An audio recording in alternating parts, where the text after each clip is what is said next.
많은 예비 부모들의 부모 자아 속에는 시도 때도 없이 아이를 안아주다간 버릇을 망칠 수 있다는 선입견을 가지고 있습니다.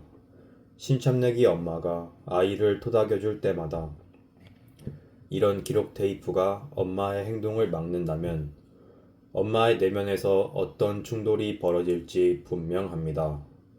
그리고 이런 갈등은 아기에게 고스란히 전해집니다. 반면에 엄마가 어른 자아를 사용하면 이런 낡은 기록의 타당성을 검토하고 어떤 행동이 적절한지 판단할 수 있습니다. 나아가 아기를 아기답게 소중하게 대해주면 다 자랐을 때는 아기처럼 다를 필요가 없다는 의미도 이해할 수 있을 겁니다. 어른 자아가 지배적 힘을 발휘하면 할머니나 시어머니가 전해주는 데이터도 적절히 처리해 파괴적인 교류를 최소화할 수 있습니다. 그녀는 할머니의 충고가 고맙긴 하지만 할머니 또한 자주 부모 자아와 어린이 자아에 휘둘렸을지 모른다는 사실을 잊지 않고 있습니다. 아니면 시어머니의 염려에 대해 그녀의 어른 자아가 집안일을 도와줄 가정부를 고용하고 자신은 아기를 돌보는데 전념하기로 결정할 수 있습니다. 다시 말해 부부는 신참내기 엄마와 아빠 그리고 아기라는 새로운 가족 관계를 어떤 식으로 꾸려갈지 의식적으로 선택하게 된 것입니다. 또 자신에게도 자기 부정 타인 긍정의 감정이 있음을 알면 아기 양육에 큰 도움이 됩니다. 엄마가 긍정적인 감정이면 아이의 기분도 좋아집니다. 아기가 부정적인 감정을 느낀다 해도 엄마가 긍정적이면 아기도 버팀목을 가질 수 있습니다. 양육을 하면서 아이에게 해주는 스트로크는 아이가 부모에게서 보는 자신의 가치와 비례합니다. 어린이 자아의 지배를 받는 엄마가 자식과 어린이 자아의 관계로 난타전을 벌이면 아기는 세상을 부정적으로 볼 수밖에 없습니다. 관계의 양쪽 당사자 모두 부정적 어린이 자아인 상태가 아기의 초기 시절을 지배하면 아기는 자기 부정 타인 긍정의 태도에 고정되거나 심하면 자기 긍정 타인 부정의 태도에 빠질 수도 있습니다. 엄마와 아빠는 자신들 안에 부정적인 어린이 자아에 예민해야 합니다.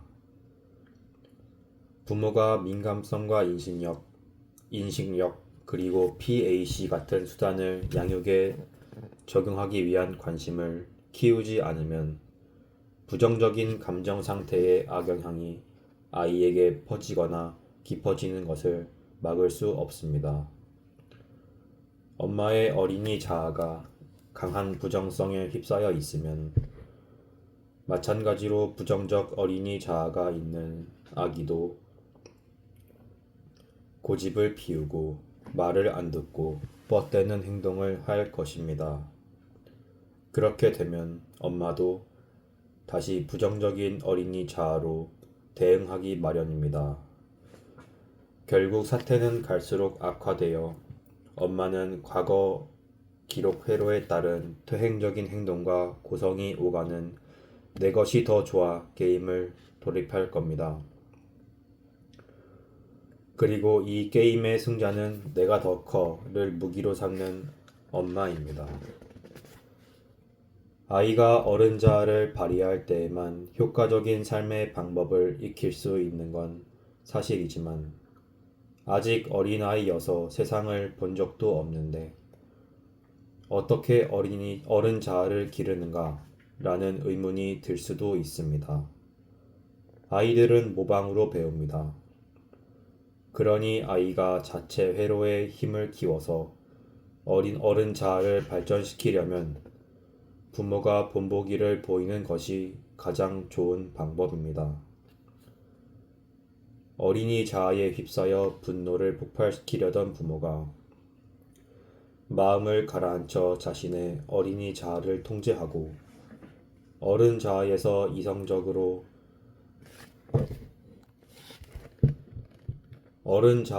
이성적이고 분별 있는 반응을 보이면 아이도 이를 따라 합니다. 아이들에게는 설명하는 것보다 직접 보여주는 것이 훨씬 효과적입니다. 여기에 부모가 자식에게 PAC를 가르치는 것이 적절한지에 대한 의문이 들 수 있습니다. 자녀 때문에 PAC 교육을 받은 부모들의 의견을 종합해보면 아이는 서너 살 정도의 나이부터 PAC의 원리를 이해할 수 있다고 합니다. 부모가 PAC를 적용하는 모습을 보면서 익히게 된 것입니다. 서너 살밖에 안 된 아이가 부모 자아나 어린이 자아와 같은 단어를 정확하게 말하는 것을 보고 깜짝 놀랐다는 게 부모들의 중론입니다. 5살 아이가 아빠, 부모 자아를 그렇게 다 드러내지 마 라고 하는 건 아빠 안에 다른 인격이 있으며 부모 자아와 어린이 자아는 무심결에 드러날 수 있다는 것을 이해한다는 뜻입니다. 반대로 아빠가 5살 아이에게 계속 그렇게 행동하면 내 부모 자아가 나올지 몰라. 그러면 우리 둘 다 기분이 나빠지겠지.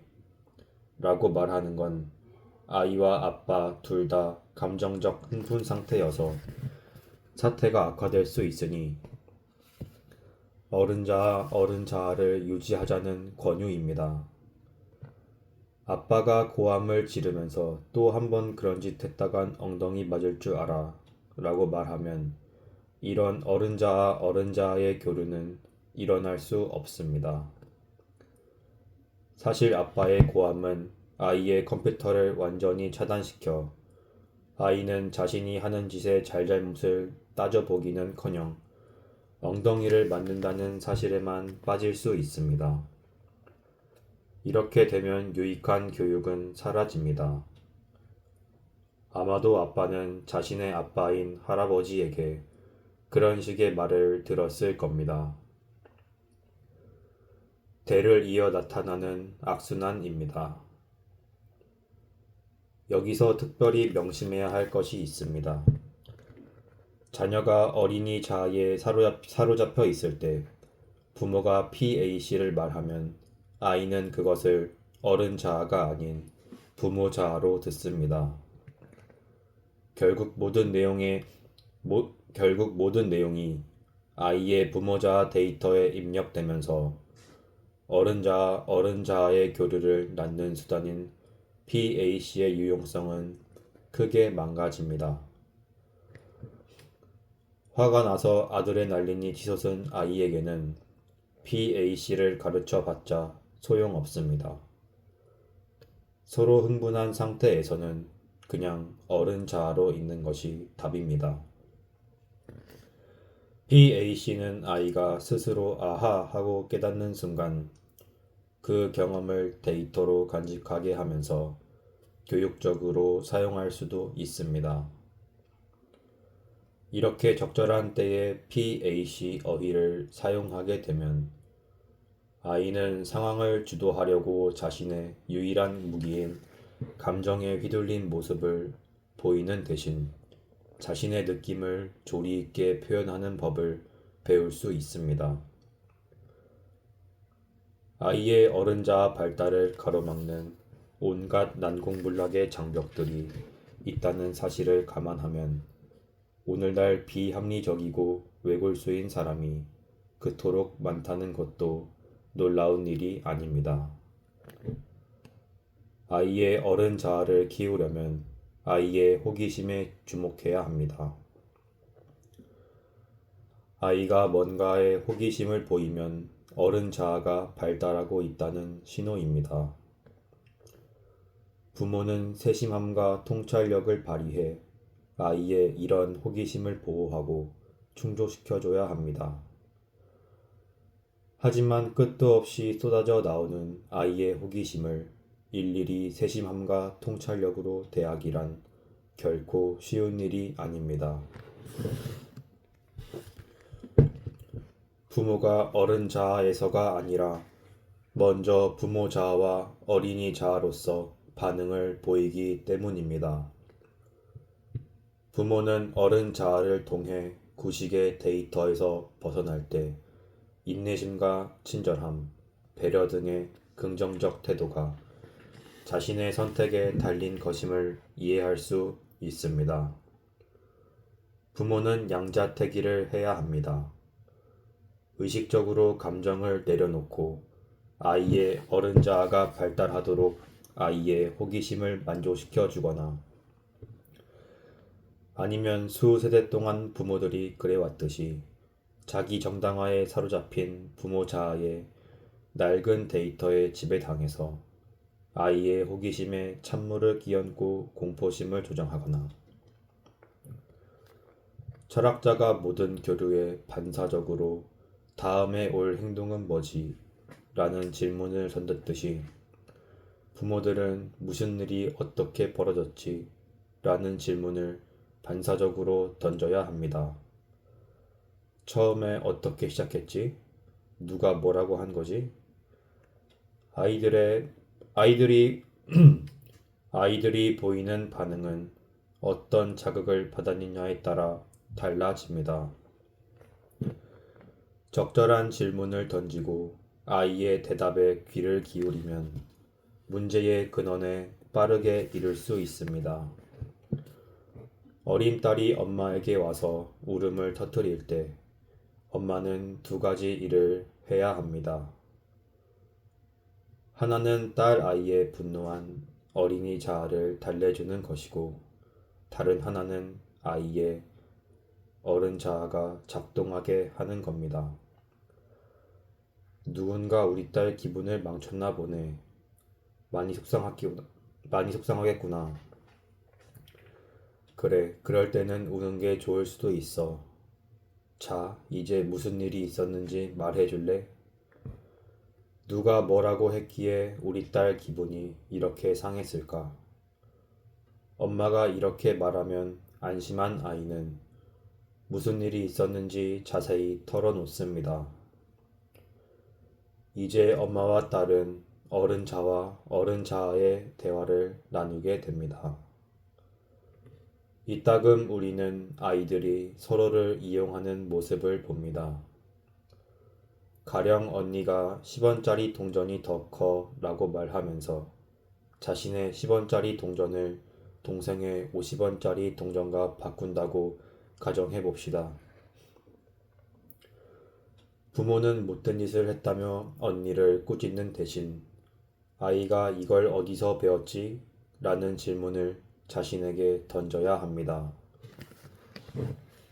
순전히 큰딸 스스로 알아냈을 수도 있지만 엄마와 아빠에게서 이런 행동을 배웠을 수도 있습니다.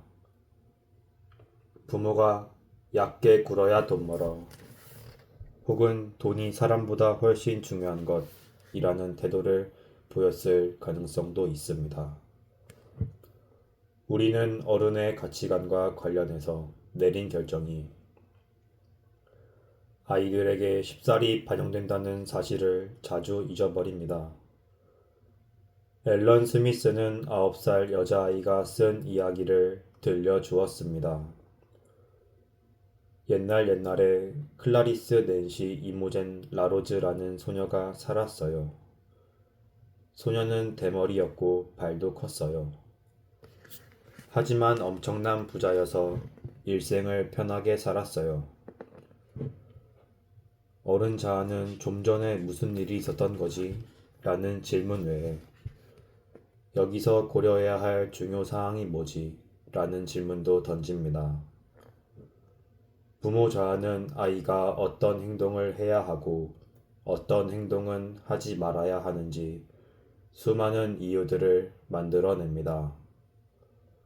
이런 과도한 잔소리는 소방호스에서 뿜어져 나오는 거센 물줄기처럼 아이에게 상처를 입히지만 정작 아이는 아무것도 듣지 못합니다.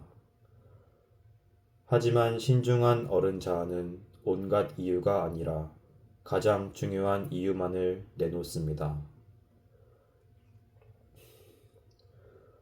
부모가 아이에게 그렇게 하지 말아야 하는 가장 중요한 이유는 놔두고 변명만 늘어놓는다면 아이는 혼란에 빠질 겁니다. 가장 중요한 이유를 간단한 말로 명확하게 설명하지 못하면 아이로서는 부모의 요구를 이해할 방법이 없습니다. 6살 아이가 4살 소꿉친구와 함께 부엌으로 들어갑니다. 오후 4시 45분. 저녁 식사를 준비하는 엄마가 음식을 맛보고 있습니다. 6살 아이가 말합니다. 엄마, 우리도 좀 먹어봐도 돼? 엄마가 음식을 씹으면서 대답합니다. 안 돼, 좀 있으면 저녁 먹을 거잖아. 그리고 너, 아까 아이스크림 잔뜩 먹었지? 그게 이빨에 얼마나 안 좋은데. 그러다 치과 가야 할걸? 지금 먹으면 저녁 때 못 먹잖아. 나가서 놀아. 넌 왜 부엌에 들어오기만 하면 어지럽히니? 물건 좀 제자리에 두지 못하겠어? 이것이 엄마의 부모 자아가 온갖 이유들에 관해 일장훈계를 늘어놓으며 아이를 괴롭히고 있습니다. 아이들은 툴툴거리며 부엌을 나가지만 10분 후에 재밌거리를 찾아 다시 부엌으로 돌아옵니다. 엄마가 짜증을 낸 진짜 이유는 따로 있었습니다. 왜 매일 옆집 아이를 데리고 오는 거니? 옆집 애들한테 아이스크림 나눠주는 것도 한두 번이지. 우리 먹을 게 하나도 안 남잖아. 이것이 엄마가 짜증을 낸 진짜 이유인 동시에 가장 현실적인 사정이었다. 하지만 대놓고 말하기가 곤란해 엄마는 딸에게 다른 이유들을 산더미처럼 퍼부어 댔습니다. 이런 식의 교류는 아이를 성장시키는 대신 아이를 움츠러들게 합니다. 마음에 들지 않는 대상을 이길 우회적인 방법을 배우게 합니다. 정중하게 구느라 진짜 이유를 말하지 못했다면 차라리 안 돼, 나중에 말해줄게 라고 하는 게 더 좋습니다. 그런 다음 옆집 아이가 없을 때 딸아이에게 진짜 이유를 설명해 주거나 옆집 아이에게 줄 다른 간식거리를 만들어 놓고 아이스크림처럼 비싼 간식은 아껴두는 것이 좋습니다. 하지만 진짜 속내를 말하지 않는 엄마 때문에 아이의 마음속에는 온갖 의문이 생깁니다. 왜 엄마는 먹으면서 우리는 못 먹게 하지? 치과 가는 게 안 좋은 건가? 엄마는 치과 치료 받잖아. 엄마도 부엌 어지럽히잖아. 엄마도 아이스크림 먹잖아. 하나 먹었는데 잔뜩이라니. 격분할 정도는 아니라도 아이가 느끼는 억울함은 어른이 되어 상사에게 임금 인상을 요구했는데 10계명 관련 설교만 잔뜩 되돌았을 때 느끼는 억울함과 비슷합니다. 자신의 요점을 분명하게 밝히려면 가장 적합한 증거를 제시해야 합니다. 상관없는 일을 들먹이며 주장을 증명하려 들어서는 안 됩니다. 이런 규칙은 부모에게도 적용됩니다. 부모가 가장 적합한 이유를 제시해야 아이를 제지할 수 있습니다. 이렇게 하면 아이의 어른 자아에 확실하게 처리해야 할 무언가를 줄 수 있고 중요하지 않은 데이터로 과부하가 걸릴 일도 없습니다. 또한 아이는 자신을 짓누르는 부정적인 감정이 아닌 자기 존중감으로 교류를 마무리할 수 있습니다. 부하 직원의 어른 자아를 존중하는 상사는 임금 인상 요구에 10계명을 읊지 않습니다. 마찬가지로 아이의 어른 자아가 성장하기를 원한다면 부모는 아이를 존중해야 합니다.